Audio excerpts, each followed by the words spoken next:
It's time for a Big Blue Kickoff Live. Nobody can ever tell you that you couldn't do it, because you did. On Giants.com. You know what I saw? New York Giant Pride. And the Giants mobile app. 17-14 is the final. One touchdown, we are world champions. Believe it, and it will happen. Part of the Giants Podcast Network. Let's go out there like a bunch of crazy dogs. Have some fun. Hello, everybody. Welcome to Wednesday's edition of Big Blue Kickoff Live, presented by Cadillac, the official luxury vehicle of the Giants. I am John Schmeelk, joined by Matthew Citak from the Hackensack Marina Hill Podcast Studio. Keep getting better. Hope everybody's doing great today, folks. So, just a heads up. After this week, and starting on Friday this week, actually, we're not going to have a live show for a couple weeks. Next week, Tino has started recording our opponent preview shows, so those will air next week, just not live. Then we're dark the week of the 4th, then we're back the week after that, and we'll take you then through training camp, and hopefully we'll have some training camp information for you soon. We'll see, but that should be coming down the pike at some point as well. Mr. Citak, how are you, buddy? I'm good. How you doing? I'm doing great. You still on cloud 9? Yeah, I really am. Nah, like honestly, like I'm still smiling. It's great. I mean, every time you walk and you see a highlight, you just hear somebody say like the Knicks are world champions, and you just can't stop smiling. It's nice. Nice. Yeah, the last championship team of mine that I got to celebrate was the Giants last Super Bowl, which they did win right when I was in the middle of pledging my fraternity. So for like one night, it was like I was on cloud 9, and then my life kind of went back to hell the next morning. So it's been a while since I had a extended period of time to really cherish the moment. So I'm jealous of you, but yeah, I haven't been on with you yet. So I would just like to say congratulations. I mean, I had nothing to do with it, but I appreciate it. Hey, you were tweeting as if you were on the team. So, I mean, congrats to you. I know you've been waiting a very long time for Yes, it's a lot of fun. And it's a little different, too, winning a series. And, there's so many games during a basketball or a baseball playoff run, for that matter, as compared to the NFL, where it's just one game, and then there's nothing, and then there's one game, and then there's nothing. It's a little bit different. There's a lot of ups and downs and stuff like that throughout a long playoff run. So certainly a lot of fun. And we did a lot of championship the last couple of days. Guys, go check it out. Yesterday's show on Malusis, I thought was a lot of fun. We ranked the last 12 major New York championships over the last. So there's 12 of them. It was over the last 40 years, going back to '86. We did not count the Devils ones because we just didn't have a good feel for that. It's okay. Sorry. I forgive you for that. And I apologize to Devil fans out there, but everyone else we did put in there. So it was a fun show. Go check it out. It's up on all your normal platforms. Big Blue Kickoff Live, Giants app, Giants.com, YouTube. And, of course, subscribe on your favorite podcast platform. If you watch on YouTube, you haven't subscribed on podcast, make sure you go and do that. And then Monday Paul and I did our wins draft. That was a lot of fun. And we also obviously had a little bit of celebration on Monday, which was fun with the Knicks winning. So I'll be at the parade tomorrow. I will not be here. Paul has been kind enough to sit in for me. I missed my chance to just annihilate Lance after he bailed on Monday's show. But I've given Paul full permission to just let him have it tomorrow. Oh, yeah. Paul ran upstairs yesterday just to tell me that he was given permission to rip into Lance tomorrow. So I hope he doesn't go too far. He probably will, though. He probably will. Yes. So check that out tomorrow on Big Blue Kickoff Live. Tomorrow, I believe they're going to do our fun predicting Week 1 snap counts show, which is always kind of fun. And I think, especially for like the wide receiver position, though you don't know about Neighbor's injury, but how is the rest of that group going to play out? What does the defensive tackle rotation look like? I think that could be a lot of fun. What does that nickel and second cornerback spot look like in the secondary? So I think that would be a fun little exercise to see kind of where the depth chart is tomorrow, Matt, and how maybe some of those position groups, and if you think I missed any, please let me know, where we have some questions as to kind of what the back end or even the middle part of that depth chart's going to look like. Did I miss any position groups? I think those are the major ones we have the biggest questions about. I think those are the... Maybe how they split running back carries? That could be something, too. Yeah, I guess. I mean, it seems like it's going to be like a 1A, 1B, similar. I mean, I guess, prior to his injury, Scadaboo was just the one. Yeah, that's Tracy was too. So. New coaching staff, though. How much do we see the tight? How much do we see two tight ends on the field? That could be part of it, too. So, a lot of fun stuff tomorrow to talk about. But today's show, folks, another thing we started doing last year, because whenever we do draft talk, Matt, we always, kind of make fun how you can't grade the draft immediately after it occurs, right? You have to wait, and you have to see what it looks like. And usually you say wait 3 years, but, I feel like waiting 3 years now is probably waiting a little bit too long. I think after 2 years, If a draft pick hasn't hit after 2 years, is it possible for them to finally hit in year number 3? Sure. But I think you have a pretty good feel after 2 years where the draft class is. So we want to take a look back at 2024 today, and not just the Giants draft class, but the draft class overall. Any lessons we might have learned from that draft class? We remember talking about that draft class right here on the show, what we were right about, what we were wrong about, and just kind of what the Giants draft class looks like from that year, and maybe any lessons that we can learn from that draft class overall. So let me just set the stage. Very quickly, the Giants had 6 picks that year. They selected Malik Neighbors with the 6th overall pick. With their round 2 pick, which came to the Giants via the Seattle Seahawks in the Leonard Williams trade. Their pick that year went to the Panthers in the Brian Burns trade. So pick 47 overall, they selected Tyler Nubin. Round 3 with pick number 70, they selected Drew Phillips. Round 4, pick 107, they selected Theo Johnson. Those are both their own picks. Round 5, pick 166, that was a compensatory selection. They selected Tyrone Tracy Jr. And then in round number 6, with the 183rd pick, they selected linebacker Darius Muasau. So I guess I'll start here before we talk at the class in general, Matt. But to me, boy, this is a huge year for almost all of these guys. I mean, Neighbors coming off the injury. What does he look like? Nubin and Phillips towards the end of the last year, they're going to be rotated in and out of the lineup a little bit. What does that look like? Do they step up in a new defensive system? Theo Johnson has shown a ton of potential, but can he clean the drops up? Now Isaiah Likely is here. How do they balance those snaps? Tyrone Tracy Jr., you mentioned it. Is he a 1B or is he a 2? Right? Does he do well enough to say, no, we got to make sure we get him his 10 to 12 to 15 touches a game? And then Darius Muasau, obviously has played a lot of linebacker, and now he's probably linebacker 4 in the depth chart with the additions of Edmonds and Reese. But obviously he has shown that he can step in there and do a decent job. So just a really big year, I think, for this group with a new coaching staff coming in.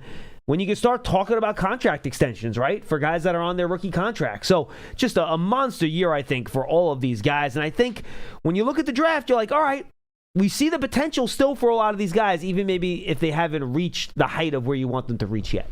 Yeah, I mean, look, after the 2024 season, after these guys completed their rookie years, a lot of the talk was saying that this class could be one of those draft classes that transforms the franchise. Yeah, I agree. What was it, the 2005 draft class? I know it was very small after the Eli Jacobs, trade, Deal, Tuck. Yep. Yeah. Mm-hmm. That was, a franchise-changing draft There was class. one more in there, too, right? Who am I forgetting? Webster? I think, yeah. Was that Corey in round 2 that year? I actually just I believe it was, right? It was Webster, Tuck, yep. Jacobs, and then Eric Moore. Oh, Eric Moore, not Deal. Deal was the year before that. Sorry, yeah. So after the rookie season, it seemed like that this draft class, of 6 players could have a similar sort of impact. Obviously, that did not end up happening last year. Malik Neighbors had the injury. Nubin, Andrew Phillips, it's safe to say they took a little bit of a step back, but then again, just about everyone did on the defense other than Brian Burns. Theo Johnson, as you mentioned, had some issues with drops throughout the season.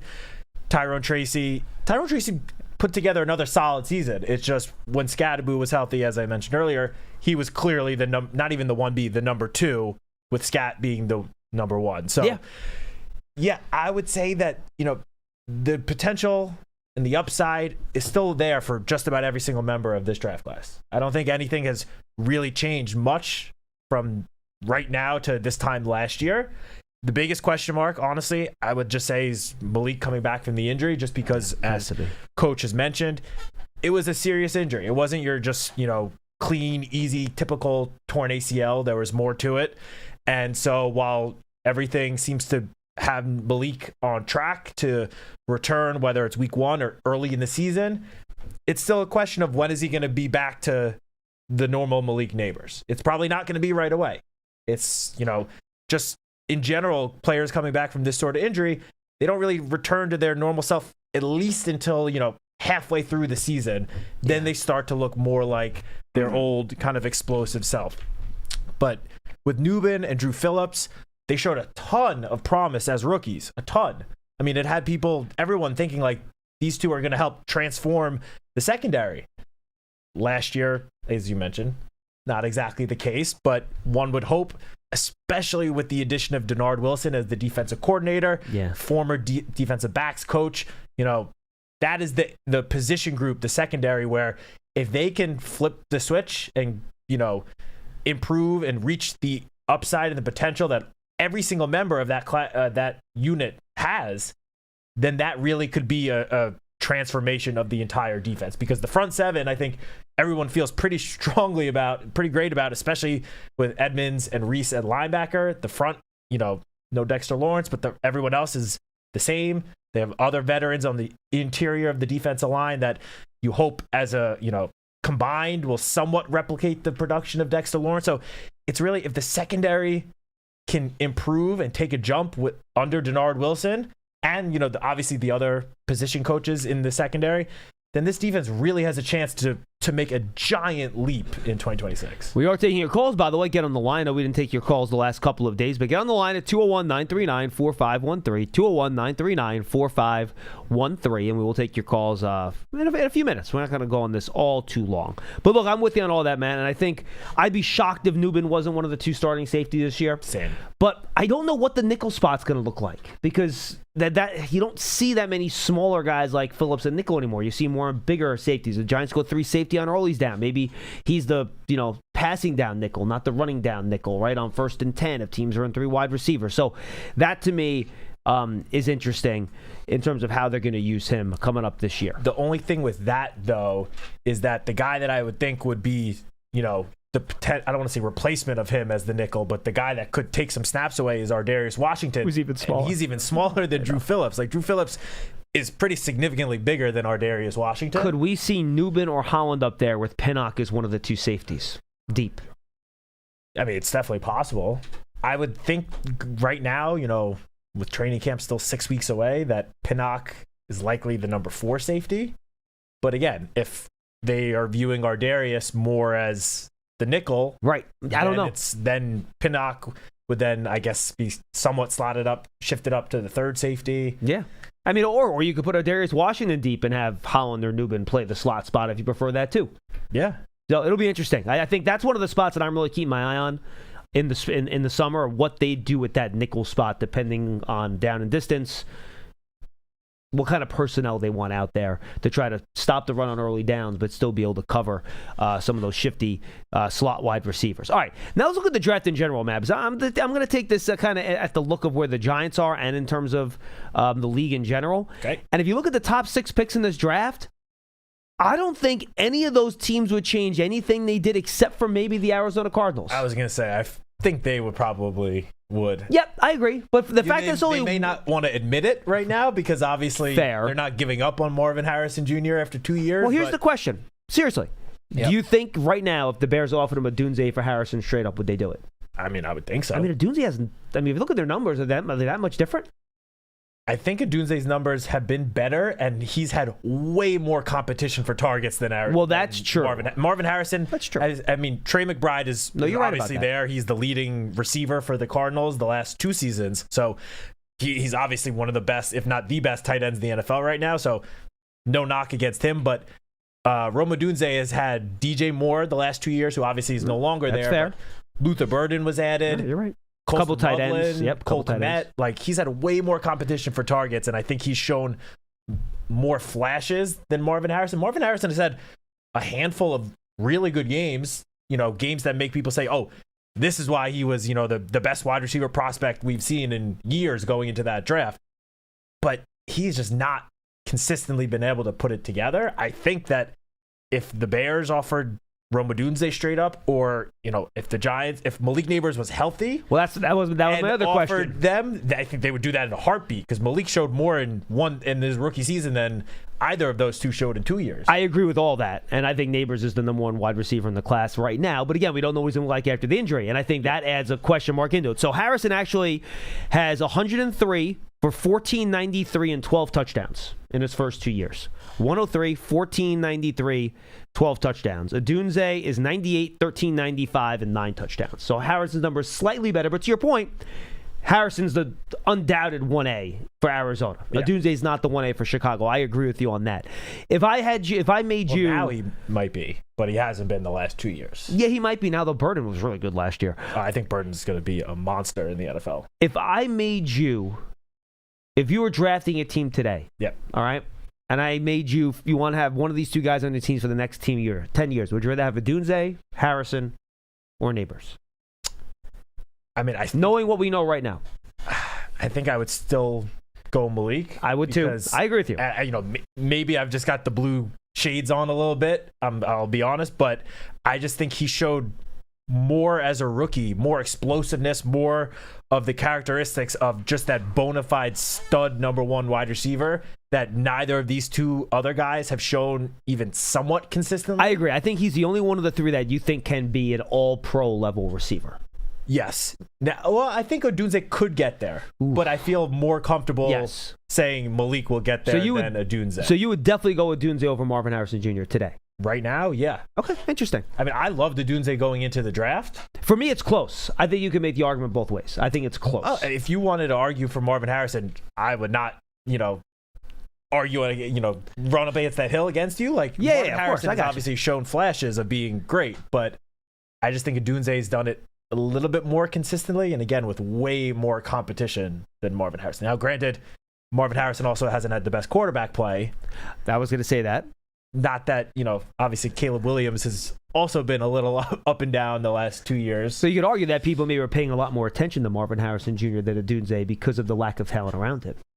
Yeah, no, that's fair, but it doesn't seem like he was getting, double teamed, really. It seemed like opposing defenses were putting one corner on him, and most of the time that corner was able to, I'm not going to say completely shut him down, but limit him pretty significantly. Honestly, I'm just pushing you on this so I can send this video to Dan Salmon upstairs and he can Kool-Aid man you and run through the wall and take you down when the show is over. There's been so many other Ohio State players since then that I don't think he would disagree. I mean, I know he still loves Marv, but I don't think he would disagree with me.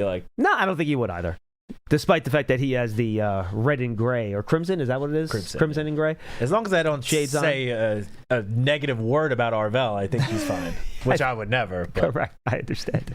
And then it's funny. You look at the Neighbors selection at 6. Then you look after that, Matt, you really got to go a while before you could find a player you would even say, all right, the Giants should have considered that guy. Instead of Neighbors, right? You have J.C. Latham at 7. He's been fine, but certainly not some lockdown, shutdown, all pro left tackle future. But he's been a good pick. Michael Penix is competing for the starting job right now. Correct. J.J. McCarthy I think he's technically competing with Kyler Murray, but let's be real. He basically is going to lose his starting job to Kyler Murray. Olu Fashanu, I think, is going to be a good offensive lineman for the Jets. But the Giants, again, they had 2 offensive tackles. They weren't going to draft an offensive tackle. Bo Nix at 12. He's had a really nice first 2 years. He's been great. So I don't think you can have many bad things to say about him. And then you get the Brock Bowers at 13. That would be the other guy. But he's had injury problems, too. He's had trouble staying healthy over the course of his career. Taliesin Fuanga to the Saints at 14. He's been good. Latu, he's been okay. He has 12 and a half sacks in 2 years. He's been good, but not great. Byron Murphy, obviously, to the Seahawks at 16.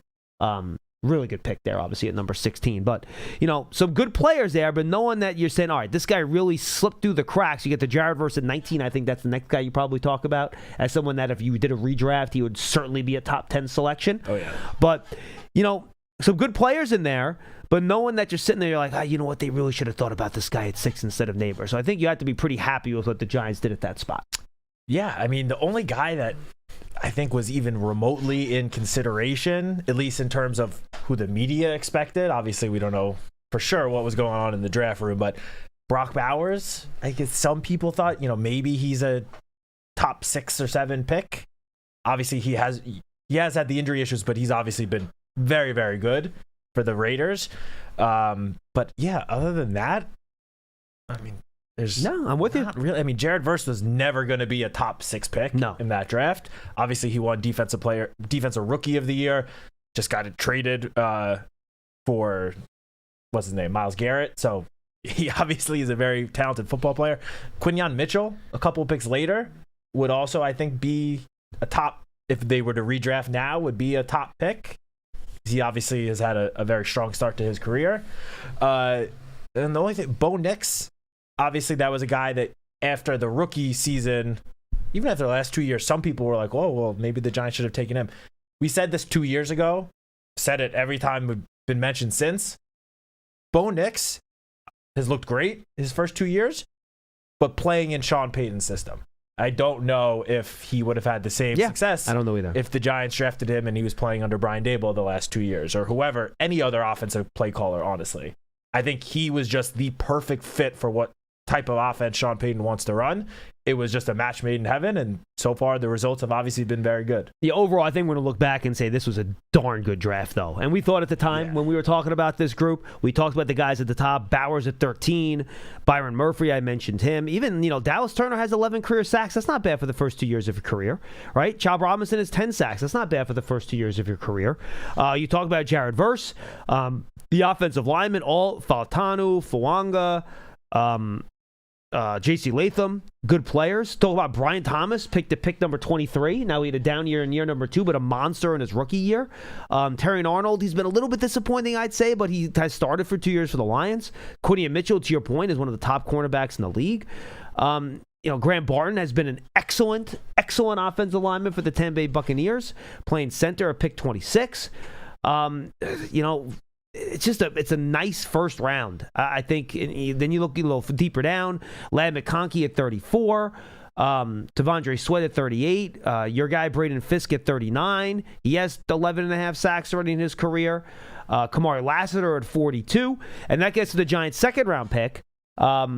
Pick number 47, Tyler Nubin here, Matt. And right in front of him, you had Edgerrin Cooper go, who's turned out to be a nice little player. Kamari Lassiter, we mentioned him. But then right after Nubin, when you talk about, all right, well, you want to go to that what-if, 2020 hindsight type of conversation, Mason Smith picked right after him has been a disappointment. Chris Jenkins picked right after him has been a disappointment. Mike Sainristil is someone you make the argument for, but the Giants basically picked their version of Sainristil, Drew Phillips, in round 3, though Sainristil has been a better player.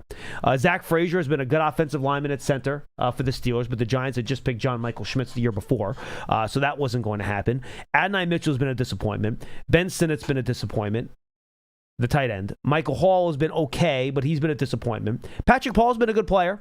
He's been starting at guard for Miami. He's done a nice job. Braswell's been a disappointment. John Bullard's been fine, but nothing special. Blake Fisher's been a disappointment. Cole Bishop has been a starter for Buffalo, but man, he's had some moments where you're like, I'm not sure if he's going to be your starter long term, the safety for the Bills.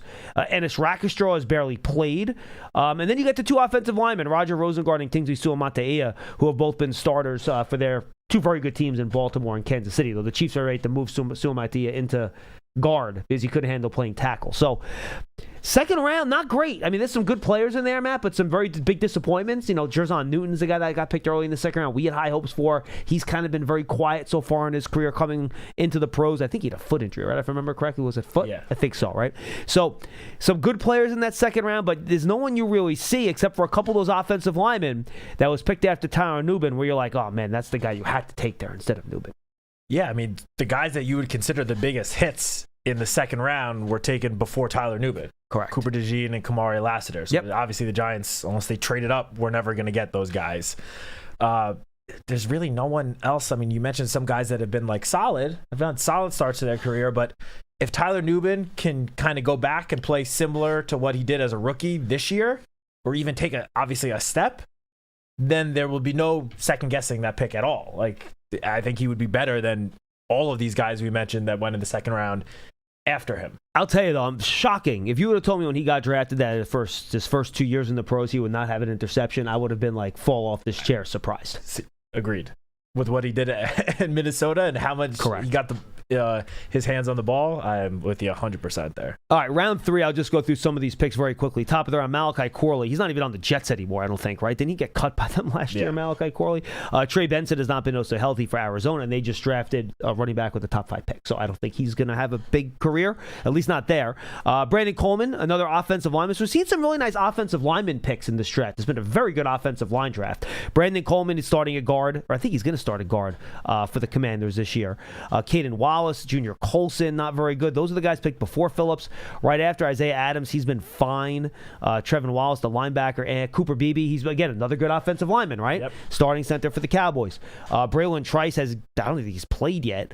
I don't even remember how to pronounce this dude's name. Is this the Yale kid? Yeah, he hasn't really played yet. The Yale developmental offensive lineman.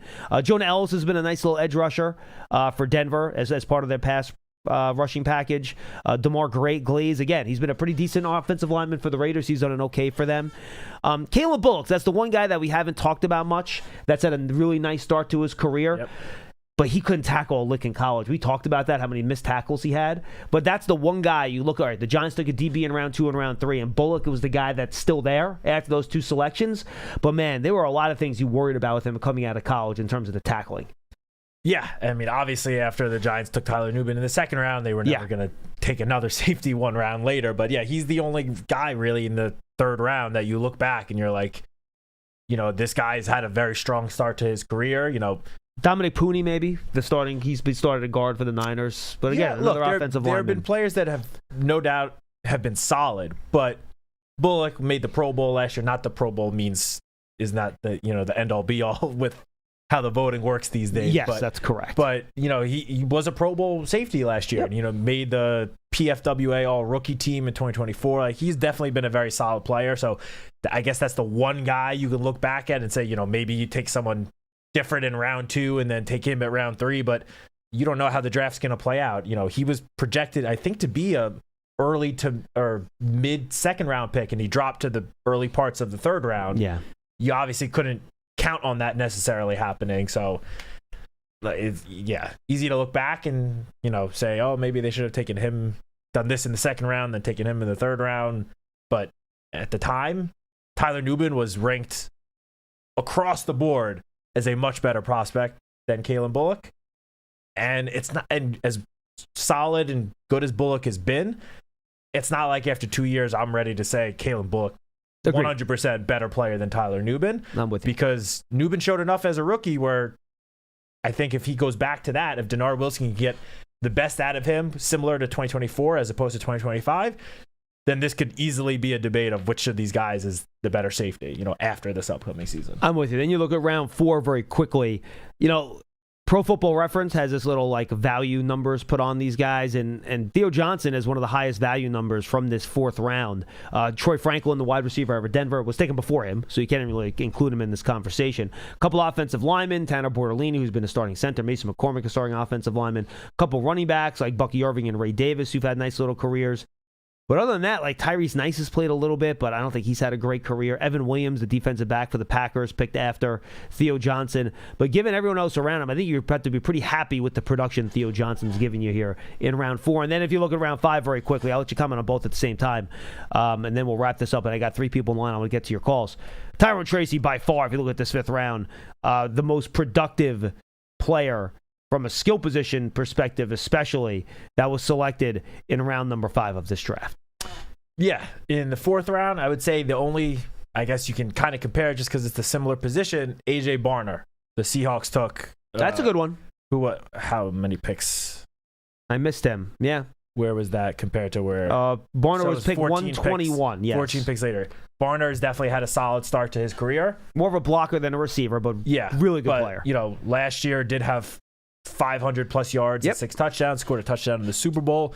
But I feel like that his production last year, you're probably not going to get a whole lot more from him moving forward. I don't think he's going to all of a sudden develop into a Trey McBride type pass catcher. Yeah, I think Theo's a little more receiving upside than he does. I agree with that. Theo definitely has more upside. Some of the running backs you mentioned in that round obviously have had good starts to their career. Bucky Irving, he's had his own injury issues this past year especially, but as a rookie was very good.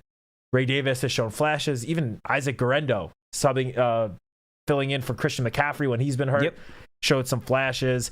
No one in the 5th round. There's not really anyone that you looked at that. Tarheeb Still, he started a lot of games for the Chargers other than him. Yeah, obviously, look, when you get to the 5th round, any production you can get from a guy like that, especially for 2 years, you'll take. I don't see any of these guys having been more productive than Tyrone Tracy's been the last 2 years. The funny thing, though, for all we talk about these draft prospects every year and you take a look at this, one, I think it's important to know, especially the later round guys do take more than 2 years to develop. So some of these guys we're mentioning in 2 years might end up becoming pretty good starters. For sure. Because it takes these later round and mid-round picks a little bit more time to develop. But even so, looking at the 2nd round, what are we looking at, a 30% hit rate? A third of the guys end up being really good? Maybe a little bit more than that? It all depends what you count as a hit, but right, but at best 50%. So it just shows you how hard the draft is and how important it is to hit, because it's hard to. And getting these guys on the rookies contracts can just be, game changers for an organization and building through the draft. So it just shows you how important it is to do well in the draft, because it's not easy. And when you get these guys, the value they bring is just off the charts. Yeah, and again, not that the Pro Bowl is the end-all be-all metric to use, but 2 years into their careers, on the day 2 picks, there have been a total of 3 Pro Bowlers on entire day 2. So let me say, Cooper DeJean. Yep. Ladd McConkey? Nope. He did not make it? He did not make it. Kamar Lassiter? Yep. Although Ladd McConkey, obviously, I think most people would consider a hit so far. Yeah, I agree with that. Having not been a Pro Bowler yet. Last one we talked about this guy. Sanser still?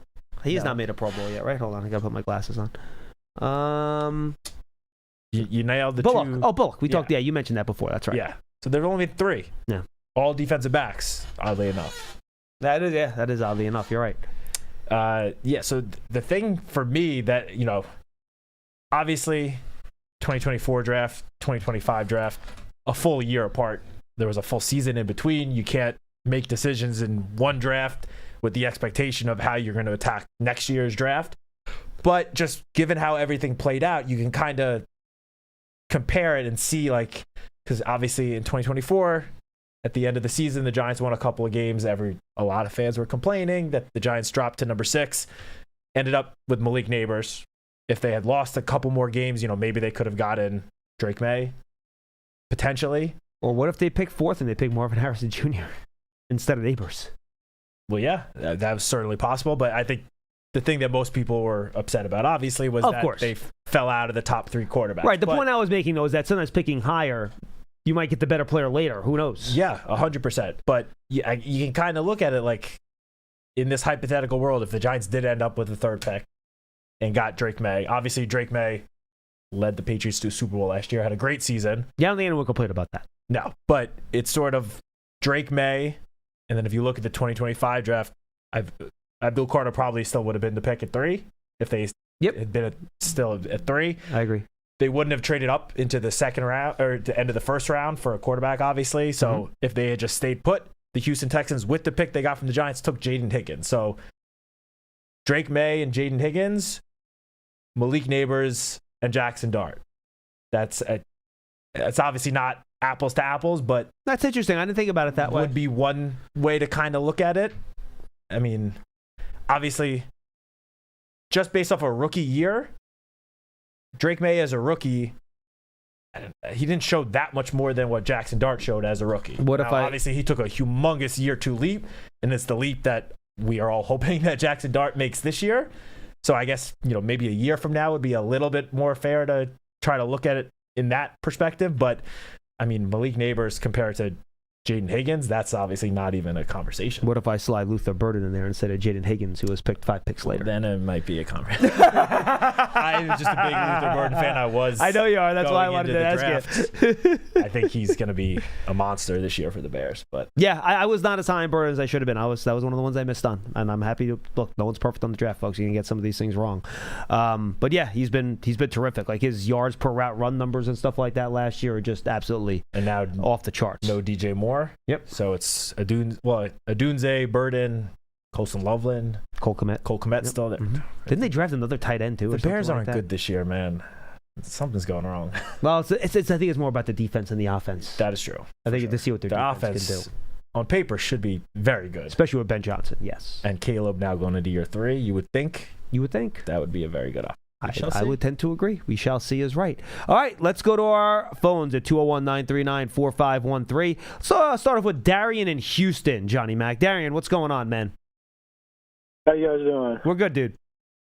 All right, so you might have answered this question before, but it's kind of a 2-part question, and I have a quick comment. Yeah, no problem. What do you got? So C.C. Mauninoa and Evan Neal, if they were in the same draft, who would be, rated higher, and who would you guys want? And the second part of that is, what do you think it is about C.C. that'll, make him fare better than Evan Neal did? Granted, I know there's different coaching staffs, from when Evan Neal first came in, and CeCe's coming in at guard, and Evan Neal came straight to tackle. But what about, just the player themselves? What about CeCe makes you more confident that he won't, turn out how Evan Neal turned out?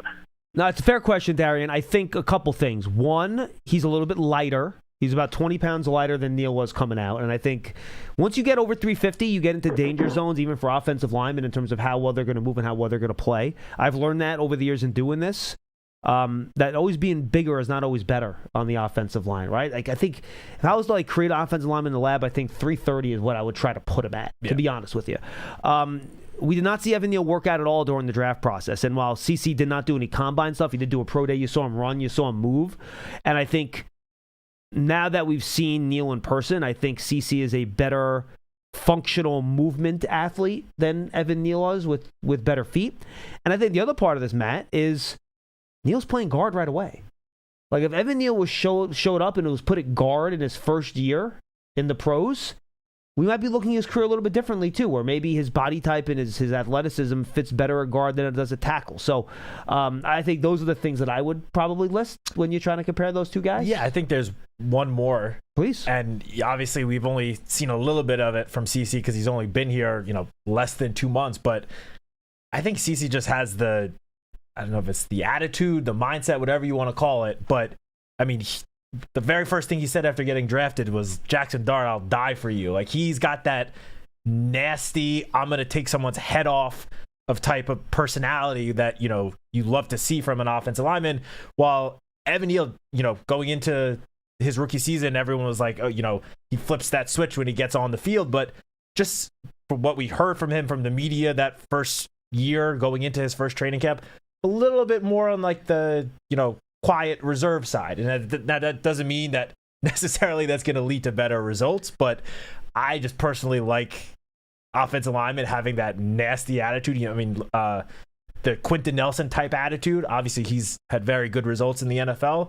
CC has just shown that a little bit more in the first 2 months he was here than Evan Neal did his first 2 months. Now, the first question you asked, which if they were both in the same draft, honestly, I think Neal probably would have been rated higher. I mean, there was a time going into the 2024 draft, that offseason, where Evan Neal was projected to be the number 1 pick. Oh, at the combine, that was the chatter. Yeah. So, obviously, it has not panned out that way. No doubt about it. But, let's not forget just how highly... Tape? I mean, he did have phenomenal tape at Alabama at, 3 different positions? And he excelled at each position. And the size, the massive size for a tackle. I mean, if you look at he just did not give up a lot of pressures at Alabama. Now, if you dive into it a little bit further, and look, I've learned about scouting as I've done this longer and longer. If you look at some of his run game stuff, he's on the floor, he's on the ground a little bit too much. And if you project that to what that'll look like against athletic pass rushers in the pros, you can say, all right, well, maybe against more athletic guys in the pros, he'll have trouble in pass protection. But if you look at his pass pro tape at Alabama, there are no issues there. He just shut guys down. But going against NFL-level athletes in more space gave him a lot more trouble in the pros going against lesser athletes with less space, given how Alabama worked their offensive line schemes in college. And one other thing that I think is going to benefit CC that, unfortunately, Evan did not get the advantage of is CC's coming into an offensive line that is significantly better than what Evan Neal had when he was drafted. Yeah, and Evan, significantly better. And Evan also never could stay healthy. Yeah. He could actually work on his game. Evan had the injury issues, but, going that 2022 season, outside of Andrew Thomas, you're right. Who else was there? No one else that was on that offensive line is still here. CC is coming into an offensive line where 4 guys are returning from last year, and last year's unit was the best the offensive line has played in years, and he's replacing, the one guy that has not returned. It is funny, though. So both those draft classes, neither one of those, Darian, were considered really strong draft classes at the top, right? Javon Walker is a top overall pick, right? Aiden Hutchinson was a good player, but he wasn't considered an elite, superstar level prospect. A lot of people did think Hutchinson should be the number 1 pick. Correct, but I don't think anyone would have put him in the Myles Garrett or Nick Bosa level of pass rush prospects, my point. Stingley and Sauce Gardner, obviously really good prospects, but you don't see a lot of corners go in the top 5s in a lot of these drafts. It just doesn't happen all that often. Then you have the offensive linemen, Aquanu, Neal, and Cross.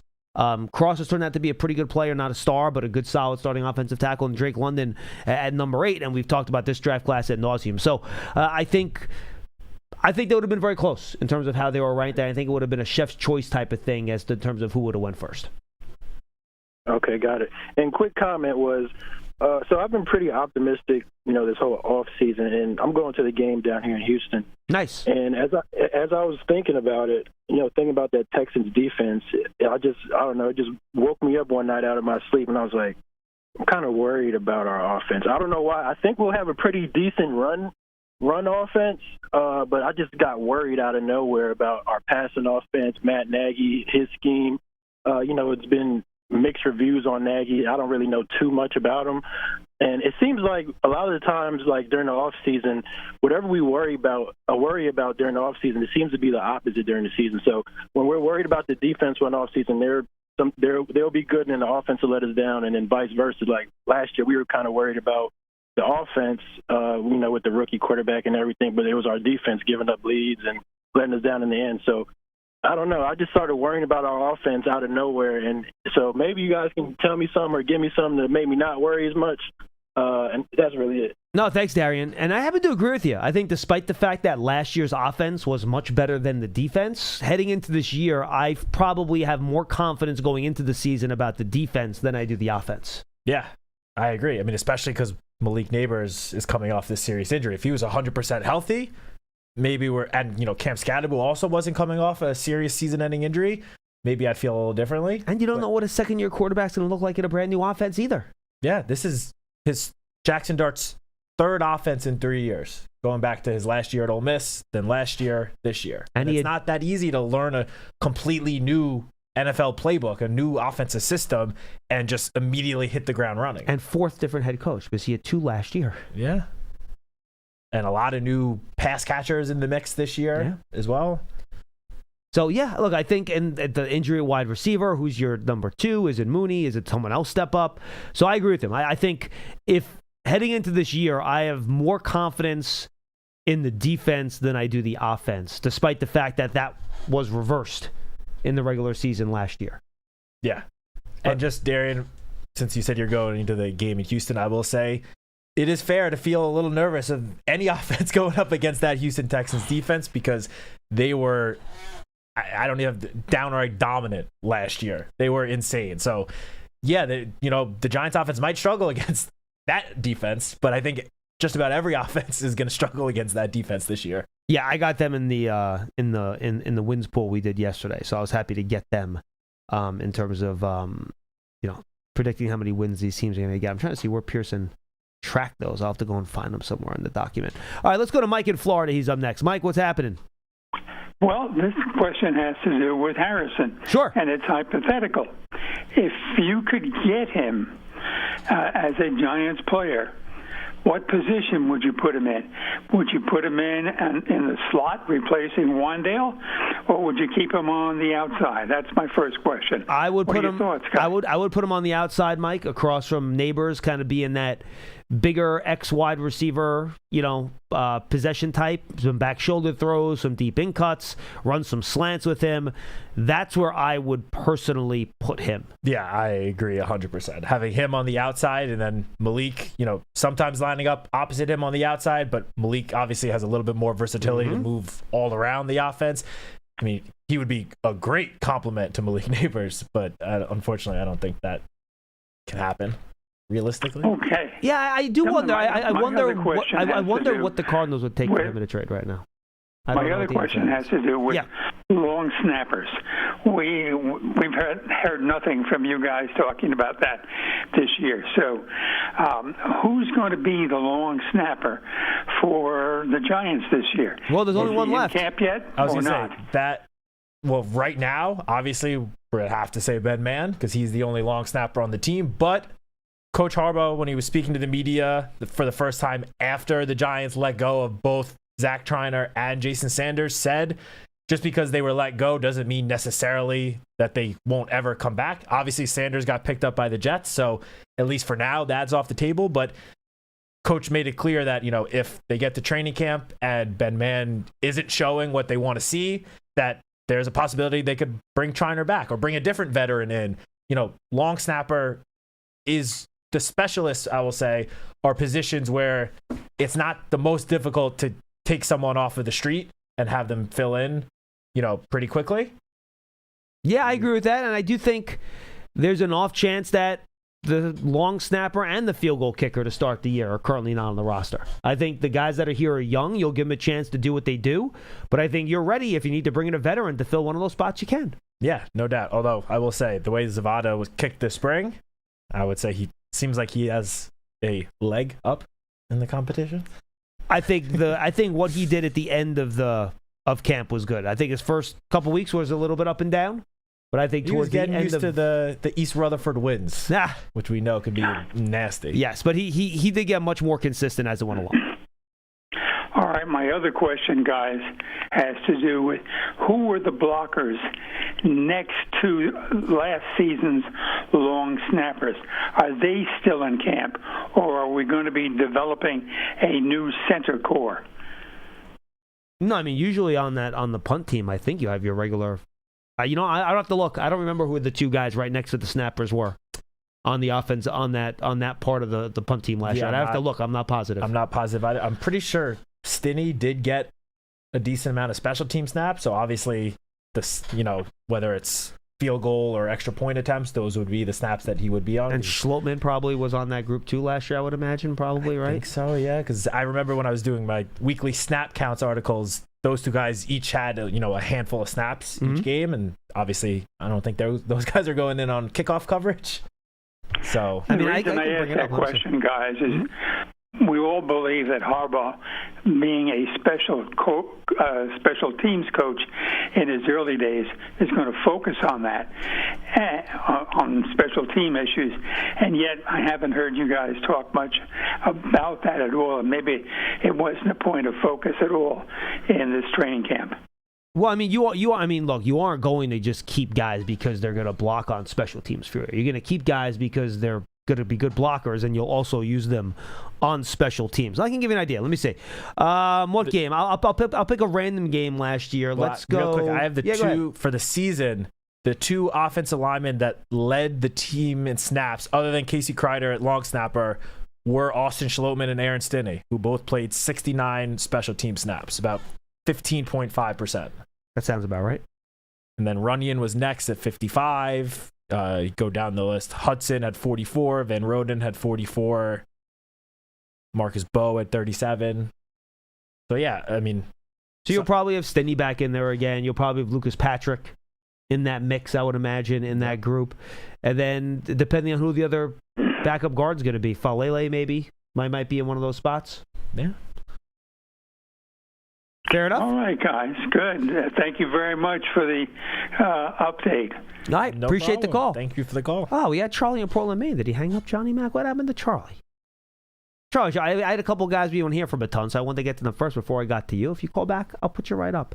So do you want to take? Let me. To the last two topics we did on the show. Let me throw out a couple things at you, man. Let me get your take on it. Okay. We'll still take your calls at 201-939-4513. So wins contest. You can bring it up in the doc if you want, or you can just look at my screen. This is what we have for the wins contest for me, Paul, and Pearson. Pearson got first pick because he kicked our butts last year, so he got first pick. Good for you, Pearson. Yes, and he picked the Rams first. So Pearson's got the Rams, Patriots, Bears. Oh, shocker! He went Patriots with his second pick. Shocking. You had to pick one team that picked in the top 5 last year, so we wound up with the Titans, Jaguars, Bucks, Colts, Cowboys. All right. Okay. Dottino, he was picking last, so he got the wraparound pick because we did a snake. Bills and Ravens. I was counting on not picking the Ravens because it was dislike for Lamar Jackson. My strategy did not pay off, so I did not get him on the wraparound. Bills, Ravens, Niners, Giants were his top 5 team. Eagles, Chargers, Steelers, Vikings. Okay. The fact that he had to pick the Eagles, Aaron Rodgers, and Kyler Murray made me so happy. I can't even put it into words. His last pick, he knew the best team left were the Cowboys, but he couldn't bring himself to pick them. So Pierce ended up getting the Cowboys last with his pick.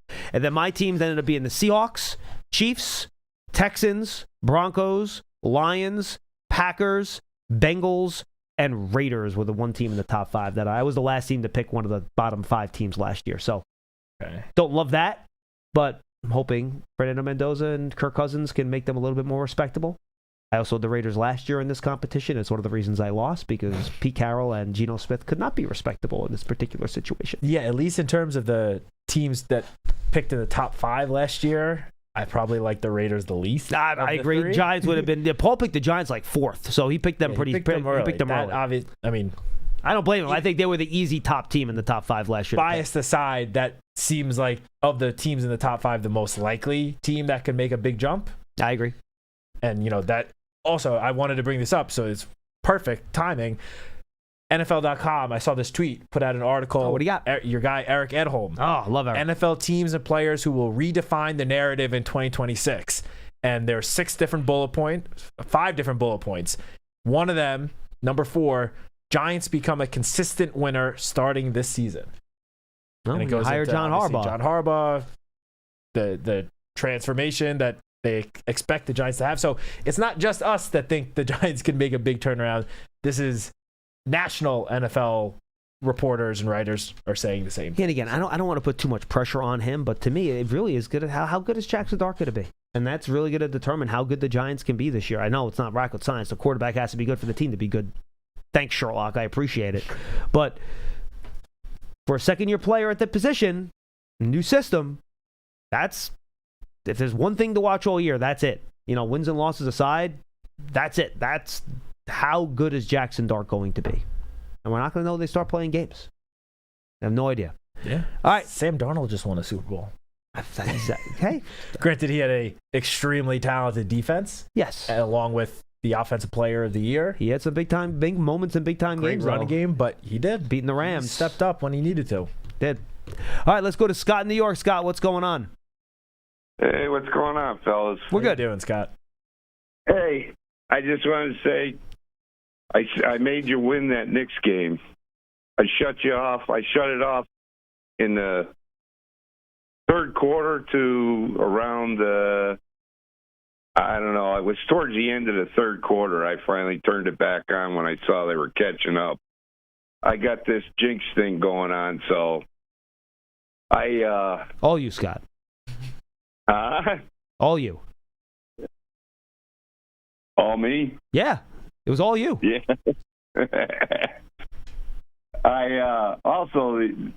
I'd like to say I really think that the Giants are going to do well this year because we've improved that defense quite a bit.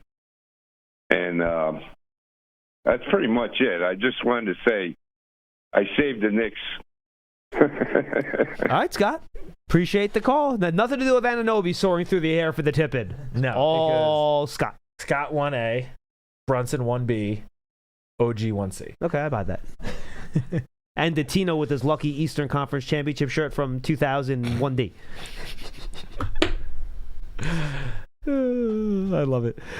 We got some YouTube comments. Let's get to it. Sabres Nation for Life 2475. Hey, John, why didn't you invite me to the NBA Finals? I watch every day. Well, I appreciate you watching every day. I really do. Thank you. But I didn't even bring my 8-year-old to one of the NBA Finals games. So, sorry. Coming up a little bit short there, pal. T-Top 13. Sabres. Hey, it's because he's selfish. He didn't invite me either. Oh, man, I'm going to get hammered here, aren't I? I mean, Sabres and T-Tom have probably been Knicks fans for longer than your 8-year-old. That is true, but not with my 45-year-old best friend and 53-year-old brother who suffered through this with me for years. That's fair. So, sorry. Hey, guys, next time, hit me up on YouTube if you want to pony up what's on the secondary market. We can talk. We can have a conversation. Justin Gobbs 3515. When will the town hall be available on YouTube? I do not believe we are ever posting the full version of the town hall, but I know they're editing it for a TV show, which will be a little bit shorter than the actual event, but that will be up at some point. I thought it was going to be posted at some point. Oh, maybe. I could be wrong then. I'll look into it.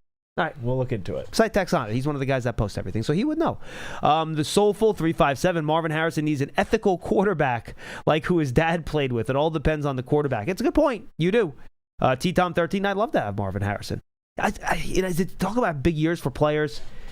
I wish they had a better quarterback to get a better feel for it, but... You're not a big Jacoby Brissett fan? Has he even shown up to their spring workouts yet? No, I don't think so. And look, I like to be nice here. Jacoby Brissett's got to relax. Hold it out for money, really? I think it's holding on for dear life for a starting quarterback spot. My goodness. Well, they got no one to compete with him. What's his name is the rookie? Carson Beck? They're not starting him. I think he just wants more guaranteed money. I guess. Which I can understand because he signed a deal to be a backup quarterback. Now he's the starter. Like, he's the unquestioned starter going into this year. So I don't blame him for asking for more, trying to get more. It's probably one of the last times he would be able to do that. I suppose. Mark Ruggiero, 3276. Unfortunately, I have to watch the Bears each week. Mark is our good caller, Mark in Chicago. Dunze has battled some injuries. He is a wide receiver too, but I would hold him. I think he's going to be a good player. But again, I gotta disagree with that. I think if you want to say he's a 1B, we've had this conversation before. If you want to say he's not a 1B yet. A T. Higgins. No, like his ceiling would be like a T. Higgins. I'll buy that. Jamar Chase. I buy that. I could understand that, but I don't think his ceiling is just a number 2 wide receiver. I think that is downplaying his skills. No, he was a top 10 pick. He's good. The Soulful 357, Arizona's focused on throwing to the tight end. Kyler Murray isn't even good. He just runs around the whole game. They definitely are focused on throwing to McBride. Can't blame him with how he's been playing the last 2 years. Kyler does run around the field a lot. Though I think, talk about guys that have big seasons here. Like, if he wants to really redefine himself as a quarterback, he's with Kevin O'Connell, who's done a great job as an offensive coach in this league and a 100%. Quarterback whisperer for a long time. If he's ever going to change the narrative on Kyler Murray, there is a Call of Duty coming out in the fall. Careful. Yeah. This would be the year. Yeah, KOC has sort of made a career of resuscitating quarterback careers that seemed like they were on life support, and then they go to Minnesota and play under Kevin O'Connell, and then all of a sudden, a year later, they're on a new team winning a Super Bowl or getting a monster contract like Kirk Cousins. Yes. Yeah, so, or in Darnold's case, to your point. I will say, if Kyler cannot do it in Minnesota with Kevin O'Connell, then he's just never going to do it. Yeah, and then he's going to be kind of like throwing it to Justin Jefferson. And look, never say never. It took Baker Mayfield like 4 teams to figure it out and finally, establish himself as a starter. But he was also never with the Kevin O'Connell along the way. I was going to say, even if you want to, he was with the Browns. Obviously, it didn't pan out after his rookie season. But then he was on a Panthers team that was not good. Yep. Then he was brought to the Rams as a backup. And when he did start, he did actually show a little bit of promise. Well, at least that one game. He was there for like 2 days. It was crazy. Yeah, that was it Christmas against the Broncos? It was a Thursday game. Thursday game against the Broncos with the best defense in the league, and he lit them up. They literally did not stop them once the entire game. But yeah, then that led to him going to Tampa Bay, and obviously that really is what resurrected his career. But if Kyler can't do it in Minnesota this year with the talent that they have, the coach that they have, then I don't feel good that he would ever be able to do it. At 11 Batty, I wonder how Neal will do at guard next to Andrew Thomas. Look, we'll see. He'll get some opportunities here in preseason games this year, I'm sure, to play some guards. So we'll see what he looks like in the new system. Same poster. So does Lance legitimately have something with Columbia, or did he just pull a Wemby and dipped as soon as he could avoid the embarrassment? I believe Lads did have a Columbia event. I believe that. But I like that narrative more, that he pulled a Wemby. I'm going to tell Paul to say that to him tomorrow. Just disappearing when the times got tough? Yes. And hopefully he doesn't throw any elbows at Paul. Haha. Lance said, see you guys never.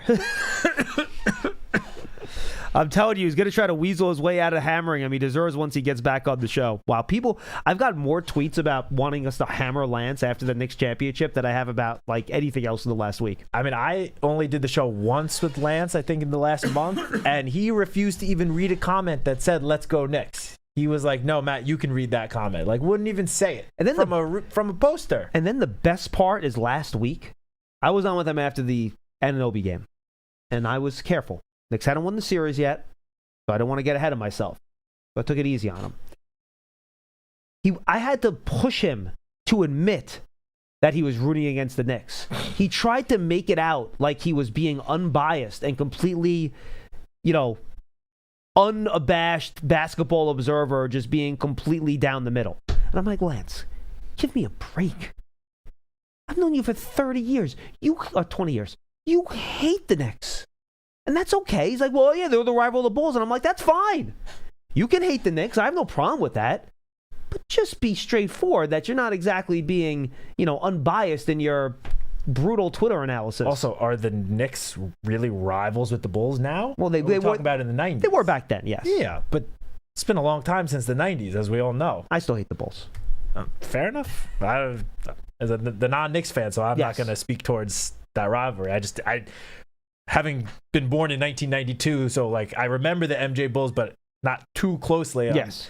I didn't think of the Knicks and Bulls in the last 25 years really as rivals. And then the best part of the conversation, and I don't think I told this. I told this to Paul on the air yesterday, and Monday, you'll find this hilarious.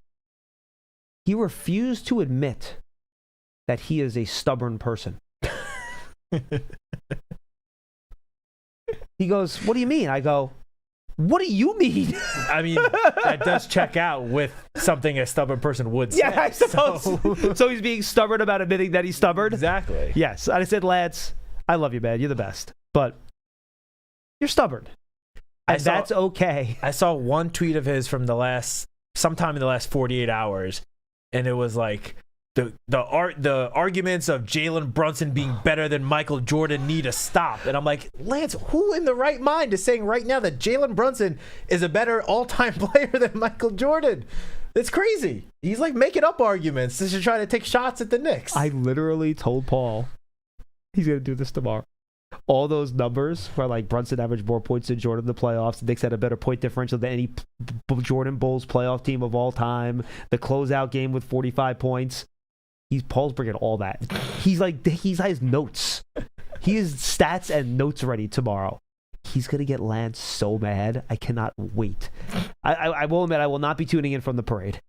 But I will definitely tune in when I get back. And Johnny's back is ready for me to call in tomorrow. So yeah, I will not be, unfortunately, able to tune in either. I'll be on a wedding flight to actually the city of this conversation. San Antonio? Chicago. Oh, Chicago wedding. Flying to Chicago. Bachelor party. Oh, but one of my best friends. More fun.